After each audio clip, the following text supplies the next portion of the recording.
ये कहानी जॉन नाम के एक ऐसे लड़के के ऊपर आधारित है जो लड़कियों को पकड़कर उनके शरीर की खुशबू से परफ्यूम बनाता है। अब अपने इस काम को करने के लिए वो उन लड़कियों के साथ क्या क्या करता है, ये हम आज की इस एक्सप्लेनेशन में देखने वाले हैं। आज मैं जिस फिल्म को एक्सप्लेन करने वाला हूँ उसका नाम है परफ्यूम और ये फिल्म 2006 में रिलीज हुई थी। मूवी की शुरुआत में हम एक लड़के को देखते हैं जो किसी जेल में कैद होता है। तभी वहाँ पर कुछ लोग आते हैं और उस लड़के को घसीटते हुए जेल से बाहर ले जाते हैं। फिर वो लोग उस लड़के को जेल की बालकनी में लेकर आते हैं जहाँ पर हजारों की तादाद में लोग उसे देखने के लिए वहाँ पर आए हुए थे। वो लोग उस लड़के को खूनी और दरिंदा बुलाते हैं और तभी वहाँ पर जेलर सभी के सामने ये ऐलान करता है कि 2 दिन बाद उस लड़के को शहर के बीचों बीच सभी के सामने बांधा जाएगा और उसकी शरीर की हड्डियों को तब तक तोड़ा जाएगा जब तक इसकी जान ना निकल जाए। अभी सुनकर सभी लोग बहुत ज्यादा खुश हो जाते हैं और यहाँ से कहानी फ्लैशबैक में जाती है। यहाँ पर हम एक फिश मार्केट में फिश बेचने वाली एक औरत को देखते हैं जो वहीं पर एक बच्चे को जन्म देती है। इस औरत के पहले भी 4 बच्चे मरे हुए पैदा हुए थे, इसलिए उसे लगता है कि शायद उसका ये बच्चा भी मरा हुआ पैदा हुआ है, इसलिए वो उस बच्चे को वहीं पर ही छोड़ देती है। पर तभी वो बच्चा रोने लगता है और बाहर सभी लोग उस बच्चे की आवाज सुन लेते हैं, जिससे उन लोगों को लगता है कि शायद इसकी माँ ने इसे मारने की कोशिश की है, जिस वजह से उस बच्चे की माँ को इस जुर्म में मौत की सजा दी जाती है। अब उस बच्चे का इस दुनिया में कोई नहीं था, इसलिए उसे एक अनाथ आश्रम भेज दिया जाता है और वहाँ उस बच्चे का नाम जॉन रखा जाता है। उस अनाथ आश्रम की हालत भी इतनी ज्यादा बुरी थी कि जॉन के वहाँ आते ही बाकी बच्चे उसे मारने की कोशिश करते हैं, पर तभी वहाँ पर उस अनाथ आश्रम की ऑनर आ जाती है और वो जॉन को बचा लेती है। अब धीरे धीरे वक्त बीतता है और जॉन 5 साल का हो जाता है, लेकिन 5 साल का होने के बाद भी वो एक शब्द भी बोल नहीं पाता। लेकिन उसके पास एक अनोखी शक्ति होती है।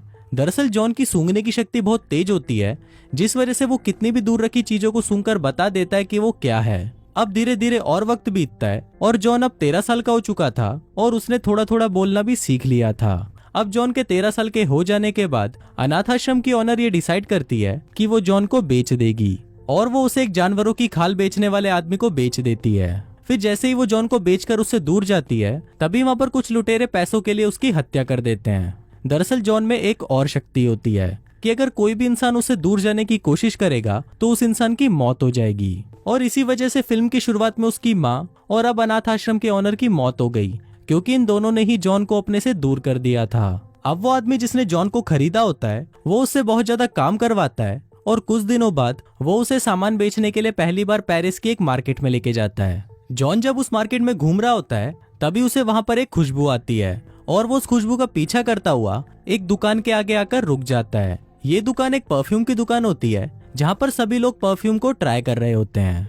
जॉन को ये खुशबू बहुत अच्छी लग रही होती है, पर तभी उसे एक और खुशबू आती है और फिर जॉन जब उस खुशबू का पीछा करता है तब वो देखता है कि ये खुशबू एक फल बेचने वाली लड़की से आ रही है। जॉन उस लड़की के पास जाता है, पर वो लड़की जॉन को देखकर डर जाती है। उस लड़की को लगता है कि जॉन कोई भिखारी है, इसलिए वो उसे खाने के लिए फल देती है। लेकिन जॉन उस लड़की का हाथ पकड़कर सूंघने लगता है, जिससे वो लड़की घबरा जाती है और वहाँ से भाग जाती है। लेकिन जॉन उस लड़की का पीछा नहीं छोड़ता और वो उसे सूंघते हुए फिर से उसके पास पहुंच जाता है, पर इस बार वो लड़की जॉन को देखकर चिल्लाने लगती है। पर तभी जॉन उसका मुंह पकड़ लेता है ताकि उसकी चिल्लाने की आवाज किसी को भी सुनाई ना दे। फिर कुछ देर बाद जब जॉन अपना हाथ उस लड़की के मुंह से हटाता है तो वो देखता है कि वो लड़की मर चुकी होती है। और फिर जब जॉन उस लड़की को सूंघता है तब वो देखता है कि उस लड़की में से खुशबू आना भी बंद हो चुकी है। पेरिस में ऐसे बहुत से लोग थे जो परफ्यूम बनाया करते थे और उनमें से एक था बाल्दिनी, जो पहले बहुत मशहूर और अमीर हुआ करता था, पर अब उसकी परफ्यूम की दुकान पर कोई नहीं जाता।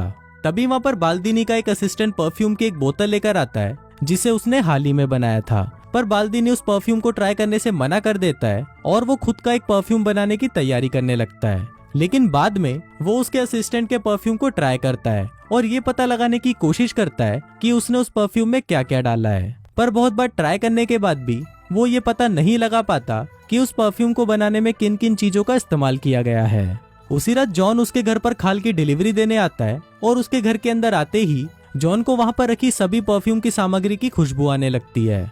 जॉन को बाल्दिनी के हाथ से भी परफ्यूम की खुशबू आती है और तभी वो उसे बोलता है कि उसने जो परफ्यूम लगाया है वो अच्छा नहीं है, क्योंकि उसने उसमें कुछ चीजें जरूरत से ज्यादा इस्तेमाल की हैं। अब ये सुनकर बाल्दिनी को लगता है कि शायद जॉन में कुछ खास बात है, इसलिए वो उसका टेस्ट लेने के लिए जॉन से उस परफ्यूम का फॉर्मूला पूछता है। पर जॉन उसे इसका कोई जवाब नहीं दे पाता, क्योंकि वो अनपढ़ था और उसे पता नहीं था कि फॉर्मूला का क्या मतलब होता है। पर वो बाल्दिनी को ये बोलता है कि वो उसके लिए सेम परफ्यूम बना सकता है और वो उसके लिए वैसा ही परफ्यूम बनाकर तैयार कर देता है। फिर जब बाल्दिनी उस परफ्यूम को ट्राई करता है तब उसे यकीन हो जाता है कि इस लड़के में जरूर कुछ खास बात है। इसके बाद जॉन उसे बोलता है कि मैं इससे भी बढ़िया परफ्यूम बना सकता हूँ। और फिर जब जॉन उस परफ्यूम को भी बना देता है तो बाल्दिनी उसे टेस्ट करने से मना कर देता है और जॉन को भी वहाँ से निकाल देता है।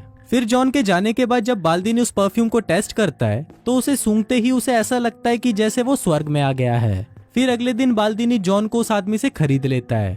इसके बाद जब बाल्दिनी जॉन को वहाँ से ले जा रहा होता है तभी उसके पुराने मालिक की वहीं मौत हो जाती है। इसके बाद बाल्दिनी जॉन को सिखाता है कि किस तरह परफ्यूम बनाए जाते हैं और इसके साथ ही वो उसे ये भी बताता है कि इस दुनिया में 12 तरह के परफ्यूम हैं और आज तक कोई भी 13वां परफ्यूम नहीं बना पाया। और अगर कोई भी उस 13वें परफ्यूम को बना लेता है तो वो परफ्यूम इस दुनिया का सबसे बेहतरीन परफ्यूम होगा। अब ये सुनकर जॉन बाल्दिनी को बोलता है कि वो 13वां परफ्यूम मैं ही बनाऊंगा। अब जॉन बाल्दिनी के लिए परफ्यूम बनाने का काम शुरू कर देता है और धीरे धीरे उसकी दुकान वापस से शहर में मशहूर होने लगती है और शहर के सभी लोग सिर्फ उसी की दुकान से ही परफ्यूम खरीदते हैं। इसके बाद बाल्दिनी जॉन को परफ्यूम बनाने के सभी तरीके सिखाता है, लेकिन जॉन उसके तरीकों से खुश नहीं होता क्योंकि उसके तरीकों में अभी भी कमी थी, जिस वजह से वो 13वां परफ्यूम नहीं बना पा रहा था। और इस बात से वो बहुत ज्यादा उदास हो जाता है और इसी के चलते वो बहुत ज्यादा बीमार भी हो जाता है। अब जॉन के बीमार होने से बाल्दिनी बहुत ज्यादा परेशान था क्योंकि अगर जॉन मर गया तो उसका परफ्यूम का काम वापस बंद हो जाएगा।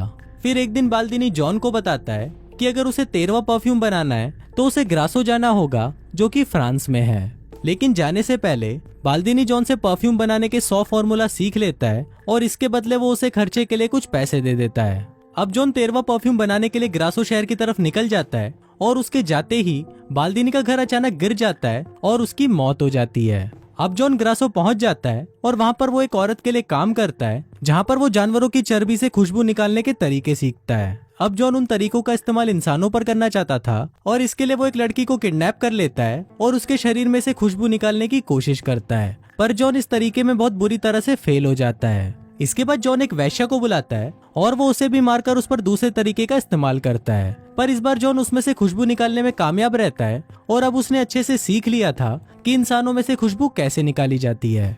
अब जॉन अलग अलग लड़कियों के शरीर में से खुशबू निकालकर उसका परफ्यूम बनाने का फैसला करता है और इसके लिए वो एक पार्टी में जाता है और वहाँ पर वो 2 जुड़वा बहनों को किडनैप कर लेता है। और इसके बाद हमें दिखाया जाता है कि जॉन ने 2 खुशबू वाले अलग अलग परफ्यूम बनाए हैं, जिससे हम व्यूवर्स को पता चलता है कि जॉन ने उन दोनों जुड़वा बहनों को भी मार डाला है। इसके बाद जॉन एक एक करके शहर की कई लड़कियों को किडनैप करता है और वो उन सभी को मारकर 12 तरह के अलग अलग खुशबू वाले परफ्यूम को बना लेता है। अब शहर से लड़कियों के गायब होने पर पूरे शहर में बवाल मच जाता है और शहर के सभी लोग डर के मारे अपने घर के बाहर ताले लगाना शुरू कर देते हैं। यहाँ तक कि पूरे शहर में कर्फ्यू लगा दिया जाता है और किसी भी लड़की को घर से बाहर निकलने से मना कर दिया जाता है।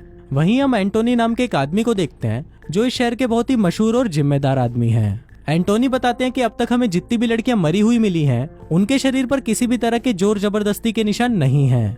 मतलब जो भी उन लड़कियों को मार रहा है उसका मकसद कुछ और है। अब पूरे शहर में डर का माहौल बन जाता है, इसलिए शहर के सभी लोग चर्च में फादर से मदद मांगने के लिए जाते हैं। पर तभी वहाँ पर भागते हुए एक आदमी आता है और वो सभी को बताता है कि वो कातिल पकड़ा गया है। पर इस बात पर एंटोनी को विश्वास नहीं होता क्योंकि जिस आदमी ने इतनी सारी लड़कियों को मार दिया है वो आदमी इतनी आसानी से पकड़ा नहीं जा सकता। अब एंटोनी को अपनी बेटी लॉरा की बहुत ज्यादा फिक्र होने लगती है क्योंकि वो शहर की सबसे सुंदर लड़की थी और अब शायद जॉन का अगला शिकार वो ही थी। इसलिए जॉन ग्रासो छोड़ने का फैसला करता है और वो लॉरा को लेकर वहाँ से चला जाता है। पर जब वो वहाँ से जा रहा होता है तो जॉन को उसकी खुशबू आती है और उसे पता चल जाता है कि लॉरा ये शहर छोड़कर जा रही है, जिस वजह से वो लॉरा का पीछा करना शुरू कर देता है।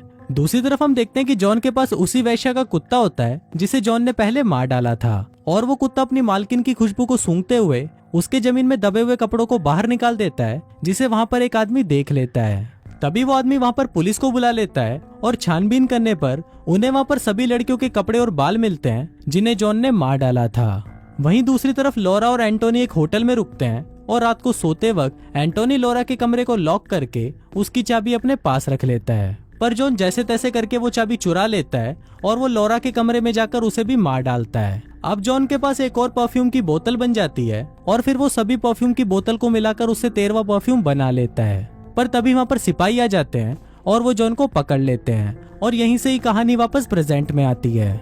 आज जॉन को मौत की सजा सुनाई जानी है और शहर के सभी लोग उसे देखने के लिए वहाँ पर इकट्ठा होते हैं। अब जॉन अपने बनाए हुए परफ्यूम को अपने शरीर पर लगा लेता है, जिसे सूंघने के बाद जिस आदमी ने उसे सजा देनी थी वो आदमी सबके सामने बोलता है कि जॉन बेकसूर है। इसके बाद जॉन उस परफ्यूम को एक रुमाल में लगाता है और उस रुमाल को हवा में लहराना शुरू करता है, जिसकी वजह से सभी लोगों को उस परफ्यूम की खुशबू आती है, जिसको सूंघते ही सभी लोग एक दूसरे से प्यार करना शुरू कर देते हैं। पर जॉन वहाँ पर सोच रहा होता है कि उसने गलती तो की है और उसके दिमाग में वही लड़की आती है जिसे उसने पहली बार मारा था। जॉन सोचता है कि अगर उसने उस दिन उस लड़की को नहीं मारा होता तो शायद वो उस लड़की के साथ रह पाता और उसे प्यार कर पाता। अब अपने इसी दुख में जॉन वहाँ से चला जाता है और उसी फिश मार्केट में पहुंच जाता है जहाँ पर उसका जन्म हुआ था। इसके बाद वो अपनी जेब में से उस परफ्यूम की बोतल को निकालता है और वो उस पूरी बोतल को अपने ऊपर उलट देता है। वहीं पास में कुछ लोग बैठे होते हैं और वो उस खुशबू को सूंघकर जॉन के ऊपर टूट पड़ते हैं और उसे मार डालते हैं। और यहीं पर ही जॉन का अंत होता है और इसी के साथ ही ये फिल्म भी यहीं खत्म हो जाती है।